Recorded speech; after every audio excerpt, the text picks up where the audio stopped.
Hello, this is Ravikant Mishra. आज हम लोग नाइन्थ का सेकंड चैप्टर पॉलिनोमियल्स जो है चैप्टर 2 वो हम लोग थोड़ा समझ लेते हैं। ओके, क्या है और फिर इसका आगे फिर देखते हैं। एक्सरसाइज है 2.1। ओके, चलो तो सबसे पहले हम लोग ये देखते हैं कि पॉलिनोमियल होता क्या है। तो इसका इंट्रोडक्शन देखो। You have studied algebraic expressions, their addition, subtraction, multiplication and division in earlier classes. You also have studied how to factorize some algebraic expressions. You may recall the algebraic identities. ये तुम लोगों ने 8th में ये सब identities पढ़ा है।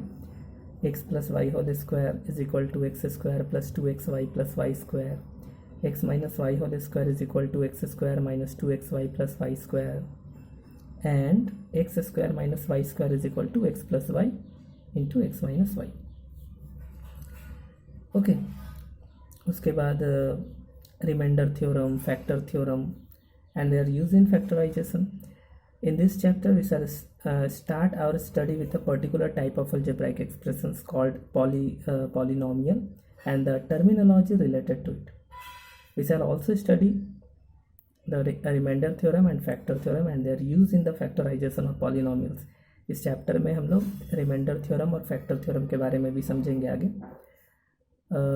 In addition to the above, we shall study some more algebraic identities and their use in factorization and in evaluating some given expressions. तो चलो, इंट्रोडक्शन में ये तो पता चल गया कि हम लोग इस चैप्टर में क्या करने वाले हैं, क्या समझने वाले हैं। ओके, तो अब देखो यहाँ पे जो दूसरा पॉइंट है वो है 2.2 पॉलिनोमियल्स इन वन वेरिएबल। तो पॉलिनोमियल इन वन वेरिएबल होता क्या है? वेरिएबल का मतलब होता है जैसे कोई अलजेब्राइक मतलब कोई अल्फ़ाबेट एक्स वाई जेड जो अननोन टर्म्स होते हैं, तो इसको x y z p q r इस तरह का जो नंबर होता है उसको वेरिएबल कहते हैं। और इसमें एक कांस्टेंट टर्म भी आता है। कांस्टेंट टर्म मतलब जो नंबर जो चेंज नहीं होता है। ओके, अब इसका मतलब समझो, वेरिएबल और कांस्टेंट का मतलब क्या है। जैसे variable, second, chapter 2 polynomials. Okay, variable का मतलब क्या है कि जैसे एक्स वाई जेड ये सब जो हम लोग टर्म यूज़ करते हैं ना अलजेब्राइक एक्सप्रेशन में, पी क्यू आर या यू भी कुछ भी यूज़ कर सकते हो।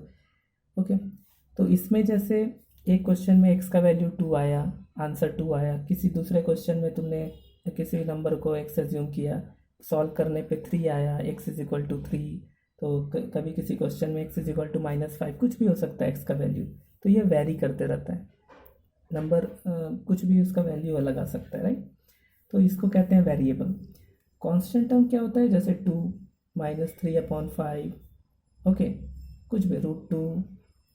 तो ये 2 है तो 2 ही रहेगा, कहीं भी लिखोगे ऐसे तो 2 ही इसको हम लोग रीड करेंगे, राइट। इसका वैल्यू चेंज नहीं होता है, तो ये कांस्टेंट है ये सब टर्म। इसको वेरिएबल कहते हैं क्योंकि कभी किसी क्वेश्चन में वाई तुमने एज्यूम किया, उसका कुछ और वैल्यू आ सकता है, दूसरे क्वेश्चन में कुछ और वैल्यू आ सकता है, तो वो हमें एज्यूम करते हैं इन जनरल, और उसके बाद उसको फाइंड आउट करते हैं। ओके, तो ये सब क्या हो गया? वेरिएबल। और इस तरह के टर्म्स जो नंबर हम लोग करते हैं, रियल नंबर, वो सब क्या है? Constant term.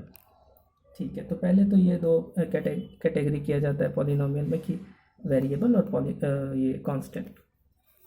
चलो थोड़ा आगे बढ़ते हैं। One variable polynomial in one variable जैसे है, तो वन वेरिएबल का मतलब क्या है कि कोई भी पॉलिनोमियल देखो अलग अलग तरह का होता है। जैसे मान लो कि ऐसे लिखा हुआ है x+1, है ना, या x² + x+2। ठीक है, तो जैसे ये एक एक्सप्रेशन है, इसमें वेरिएबल कितना है? x, सिर्फ एक ही यूज हुआ है x। इसमें x² x2 ऐसा है, तो यहाँ पे भी हम देखते हैं कि वेरिएबल कितना यूज हुआ है। तो वेरिएबल सिर्फ एक ही है x के अलावा और कोई दूसरा वेरिएबल नहीं दिख रहा है, तो हम इसको कहेंगे कि ये वन वेरिएबल का है। कितनी बार आता है वो मतलब नहीं है, मतलब सिर्फ इससे है कि x के अलावा तो और कुछ नहीं है ना इसमें, तो इसलिए इसको कहेंगे वन वेरिएबल का ये पॉलिनोमियल है। ओके, देखो पॉलिनोमियल में दो चीज़ होते हैं, वेरिएबल और कांस्टेंट। और पॉलिनोमियल में कुछ चीज़ों का ध्यान रखना होता है, जैसे कि पॉलिनोमियल उसी को कहते हैं जिसमें वेरिएबल का जो पावर हो वो कोई होल नंबर हो, राइट। इसका पावर कभी भी निगेटिव नहीं होना चाहिए, समझ रहे हो बात को। जैसे इसमें देखो, इसका पावर क्या है, 1 है, इसका पावर क्या है, 2 है, इसका 1 है, इधर कुछ नहीं है, एक्स का वेरिएबल, एक्स का टर्म नहीं है, ये कांस्टेंट टर्म है। चलो, तो जहाँ भी वेरिएबल दिखे उसका पावर पॉजिटिव होना चाहिए। मान लो अगर कोई ऐसा एक्सप्रेशन रहे x⁻³ प्लस x प्लस 2, और अगर पूछा जाए कि क्या ये पॉलिनोमियल है, तो तुम कहोगे कि नहीं, ये पॉलिनोमियल नहीं है। क्यों? क्योंकि यहाँ x का पावर निगेटिव है, तो निगेटिव नहीं हो सकता है पावर। ओके, और वन वेरिएबल तो समझ ही गए कि वन वेरिएबल का मतलब होता है कि उसमें सिर्फ कोई एक ही अल्फ़ाबेट होगा, है ना। ठीक, चलो तो फिर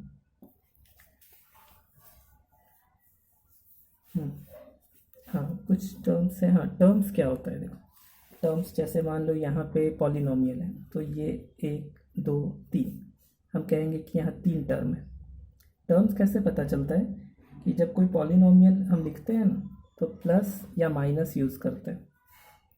तो प्लस और माइनस से जो टर्म सेपरेट होता है उसको कहते हैं टर्म, पॉलिनोमियल में प्लस या माइनस से जो सेपरेट होता है तो उसी को कहते हैं टर्म्स। ये जो एक्सप्रेशन, तो एक्सप्रेशन को जो जैसे इस एक्सप्रेशन में 2 प्लस है, तो यहाँ पे डिवाइड हो गया ये और ये, तो यहाँ पे 3 टर्म्स आएंगे। टर्म्स अगर बोला जाए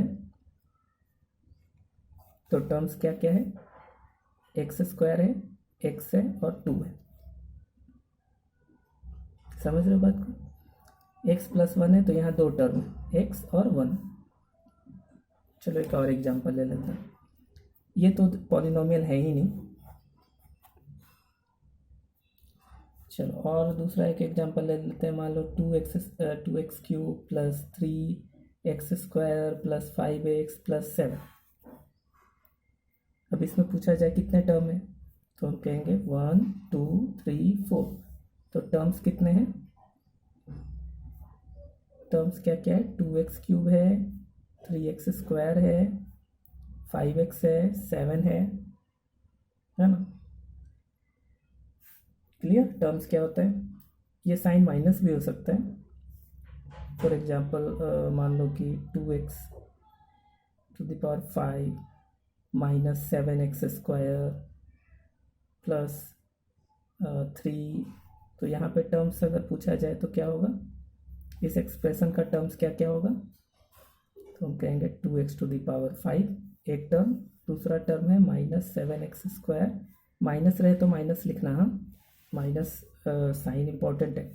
प्लस का क्या है, लिखने का ज़रूरत नहीं है, वो तो हम जानते हैं कि कुछ नहीं है तो प्लस है आगे। तो दूसरा टर्म क्या हो जाएगा, माइनस 7x²। तीसरा टर्म क्या हो जाएगा, 3। तो इसके 3 टर्म है। चलो, तो टर्म क्लियर हो गया। फिर क्या इम्पोर्टेंट है, फिर देखो कोएफिशिएंट। कोएफिशिएंट क्या होता है वो समझो। जैसे कोएफिशिएंट होता है कि कोई भी वेरिएबल के साथ कोई नंबर जब मल्टीप्लाई में रहता है तो उसको कहते हैं उसका कोएफिशिएंट। जैसे मान लो इसी एक्सप्रेशन का एग्जांपल, इस एक्सप्रेशन में अगर कहा जाए कि बताओ x³ का कोएफिशिएंट क्या है, तो तुम कहोगे x³ का कोएफिशिएंट 2 है। x² का कोएफिशिएंट क्या है, तो x² का कोएफिशिएंट 3। x का कोएफिशिएंट क्या है, 5। समझ रहे हो बात। तो कोई भी वेरिएबल के साथ जो मल्टीप्लाई में रहता है टर्म, उसको कहते हैं उसका कोएफिशिएंट। अब इसमें पूछा जाए x⁵ है, इसका कोएफिशिएंट क्या है, तो इसका आंसर होगा 2। Coefficient of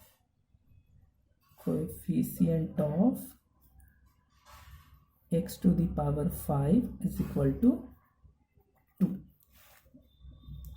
correct? समझ रहे हो बात को? आगे बढ़े और भी देखो, इसमें जैसे बुक में एक्सप्लेन किया है, यहाँ -x³ + 4x² + 7x - 2, तो इसमें अभी कोएफिशिएंट ऑफ x³, तो x³ का कोएफिशिएंट बोल रहा है क्या है, तो x³ का कोएफिशिएंट क्या है, माइनस, और 1 तो रहता ही है, तो -1 हो गया x³ का कोएफिशिएंट। फिर उसी तरह से अब देखो कोएफिशिएंट ऑफ x², तो x² का कोएफिशिएंट क्या है, 4 है, 4 लिख देने का। x का कोएफिशिएंट क्या है, 7 है, तो वो लिख दो। ओके, हाँ अब देखो एक चीज़ और, जो कांस्टेंट टर्म होता है, तो कांस्टेंट टर्म में का जैसे यहाँ देखो -2 is the coefficient of x to the power 0, right? तो कांस्टेंट टर्म के साथ हम x to the power 0 लिख सकते हैं।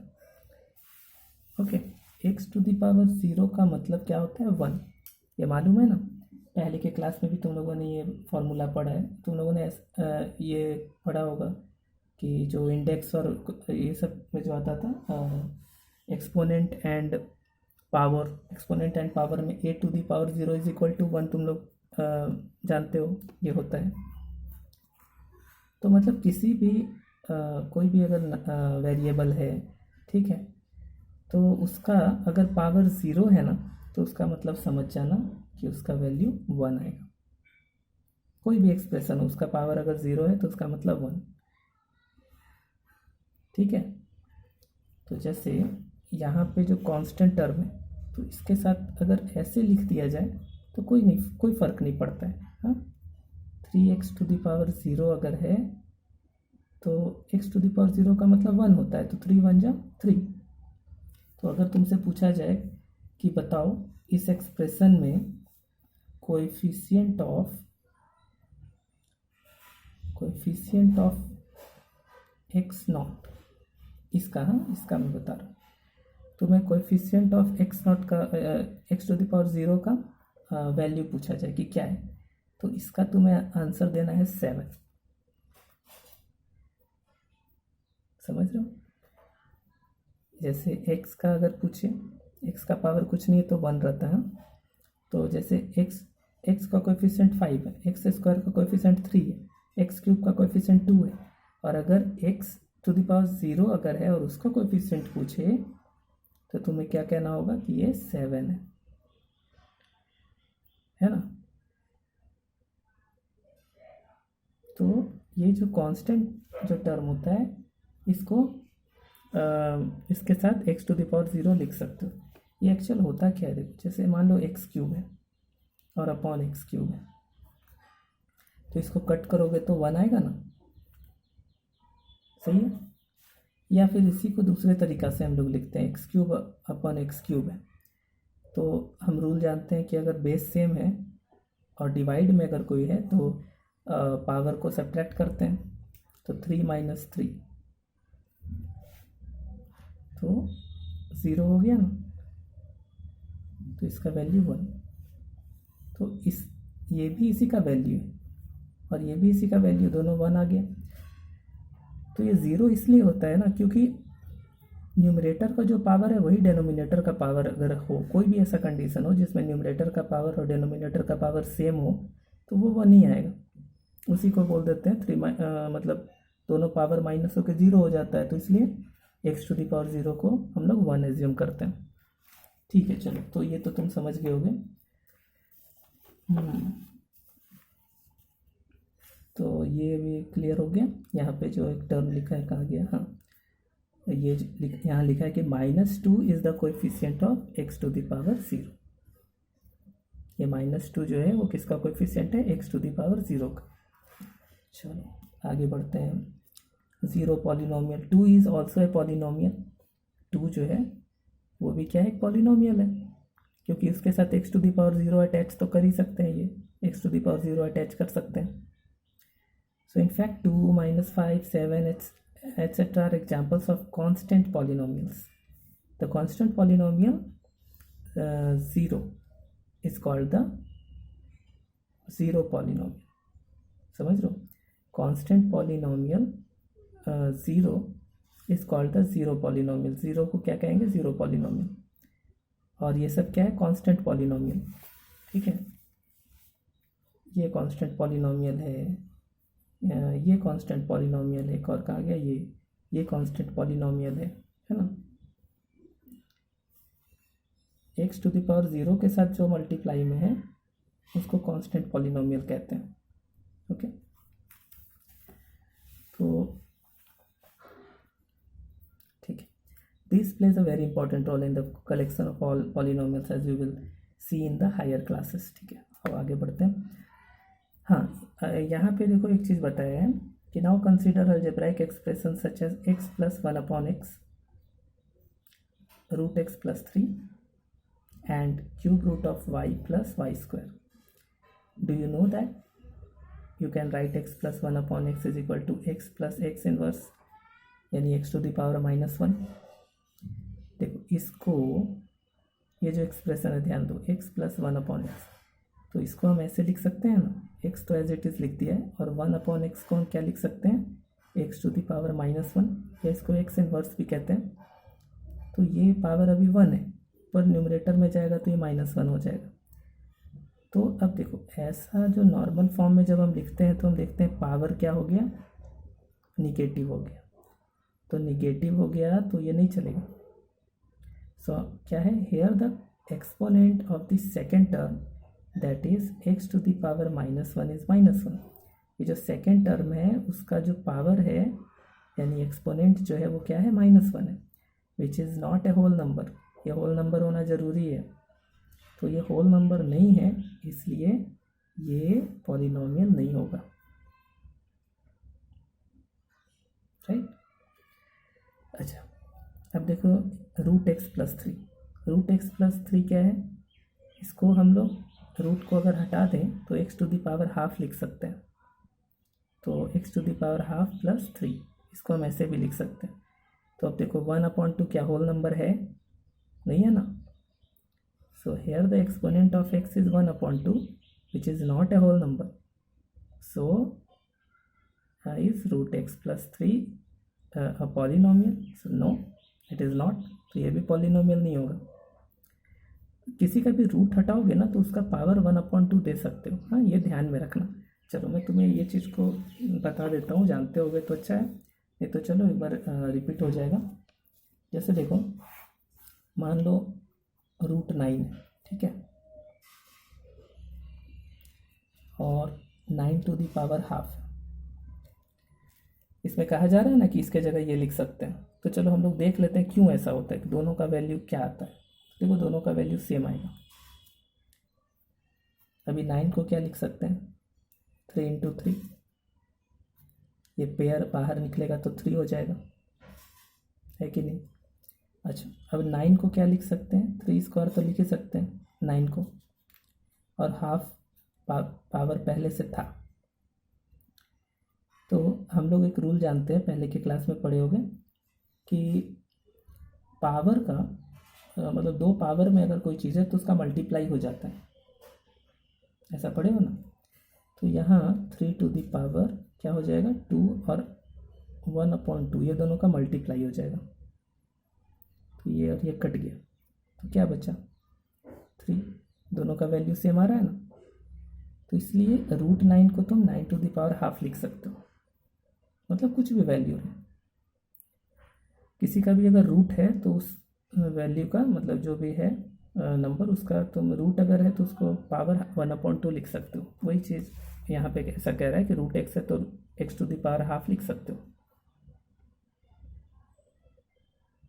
ठीक है, चलो आगे बढ़ते हैं। हाँ, ये फिर एक क्या है, what about cube root of y plus y square.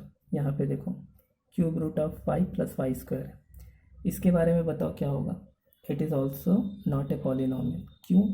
समझ लो, देखो यहाँ पे ये जब स्क्वायर रूट रहता है ना, स्क्वायर रूट एक्चुअली यहाँ पे छोटा सा 2 रहता है, हम लोग लिखते नहीं है, लेकिन स्क्वायर रूट का मतलब है कि 2 रहेगा तो अगर रहेगा तो उसके जगह पे एक बाहर निकालना है, इसका ये मतलब होता है। हाँ, ये लिखने की ज़रूरत नहीं है, लेकिन ये समझो कि यहाँ पे 2 होता है, मतलब स्क्वायर रूट ऑफ, है ना। लेकिन वही यहाँ पे अगर क्यूब रहे, अगर यहाँ पे कोई क्यूब रहता है ऐसे, तो इसका मतलब क्या होता है कि यहाँ 3 के जगह पे एक बाहर निकलेगा, समझ रहे हो। तो ये हो जाएगा, जैसे यहाँ पे जैसे 2 था तो मैंने 1/2 लिख दिया, तो यहाँ पे अगर क्यूब है तो इसका पावर क्या हो जाएगा 1/3, दोनों का वैल्यू सेम आएगा। चलो चेक करते हैं, देखो 8 को क्या लिख सकते हैं, 2 इंटू 2 इंटू 2, 3 के जगह पे एक बाहर आ गया ना। अच्छा, 8 को क्या लिख सकते हैं, 2 क्यूब, और पहले से पावर था ही, राइट।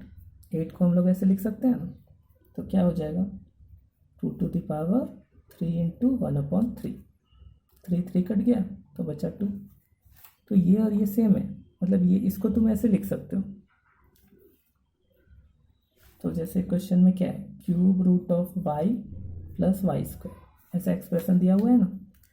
तो इसको जब चेंज करोगे तो क्या हो जाएगा, क्यूब रूट ऑफ वाई को तुम्हें लिखना होगा वाई टू द पावर 1/3 प्लस वाई स्क्वायर। तो अब यहाँ देखो, नॉर्मल फॉर्म में जब हम लिख रहे हैं तो वेरिएबल में 1 का पावर तो होल नंबर है, लेकिन ये तो होल नंबर नहीं है ना 1/3, तो ये भी पॉलिनोमियल नहीं होगा। समझ रहे हो बात को, ये पॉलिनोमियल इसलिए बोल रहा है कि ये पॉलिनोमियल नहीं होगा। चलो आगे बढ़े। अब क्या है, हाँ ये सब टर्म जैसे बाइनोमियल, मोनोमियल, ये क्या है वो देख लेते हैं। चलो देखो, मोनोमियल बाइनोमियल क्या है, ये मोनोमियल बाइनोमियल, ओके, ट्राइनोमियल,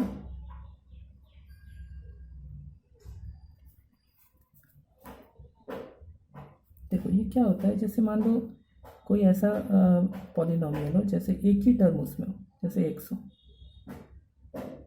ये क्या हो गया, ये मोनोमियल है। या ऐसा लिखा हुआ है 2x3, तो ये मोनोमियल है। और एग्जांपल देख लेते हैं, जैसे मान लो -5x3 या -5x², चलो, या 2/3x, ये सब मोनोमियल का एग्जांपल है। और भी एग्जांपल ले सकते हो। अगर एक टर्म सिर्फ है तो उसको क्या कहेंगे, मोनोमियल। अब बाइनोमियल किसको कहेंगे, जिसमें 2 टर्म है, मान लो x+1, इसमें 2 टर्म है ना,